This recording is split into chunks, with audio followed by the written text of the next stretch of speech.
Imagine this. You tell someone not to do something, and it makes them want to do it even more. Sounds counterintuitive, doesn't it? Welcome to the world of reverse psychology, a subtle art of persuasion that works not by force, but by guiding the other person to willingly choose what you intended all along. Curious about how this works and why it's so effective? Let's dive deep into the psychology behind this mysterious technique. Influencing people can be tricky. How often have you found yourself suggesting something, only for the other person to do the exact opposite? This resistance is often fueled by something psychologists call reactance, a phenomenon where people feel a strong urge to protect their freedom when they sense it's being restricted. This resistance, or reactance, is why many direct attempts at persuasion fall flat. When people feel their independence is under threat, they're far less likely to comply, even if it's in their best interest. But isn't it funny? The moment you tell someone they can't do something, it suddenly becomes irresistible. Like telling a child they can't have a cookie from the jar. Suddenly, they'll do anything to get it. Reverse psychology works by turning reactance into your advantage. By suggesting the opposite of what you want, you create an internal dialogue in the other person, making them feel as if they're making their own choice.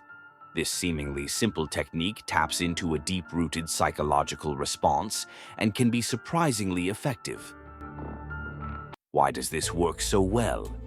Reverse psychology plants the idea in a way that feels like their choice, not a demand. They become more motivated, more curious, and more likely to choose the option that aligns with your goal. Consider this. Let's say you want a friend to join you at an event. Instead of pushing them, you casually say, "You probably wouldn't be interested. It might not be your thing." Suddenly, they're intrigued. They feel compelled to prove you wrong or satisfy their curiosity. People are inherently curious and wired to seek control over their decisions. By using reverse psychology, you're not forcing them. You're inviting them into a choice they feel in control of. There's a thrill, a sense of autonomy, and a touch of mystery that makes the decision theirs to own. Have you ever felt the urge to do the opposite of what you were told, just to prove you could? You're not alone. We're wired to seek independence. So, why not use this knowledge to positively influence others? But here's where we need to tread carefully. Using reverse psychology responsibly is essential.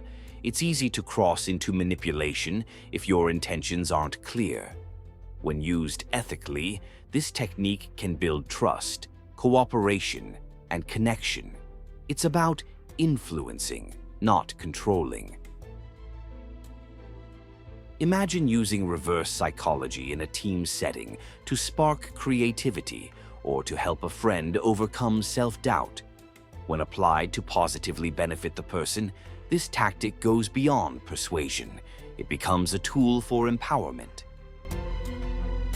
So, the next time you're faced with resistance, consider whether a reverse approach might actually bring someone closer to your point of view.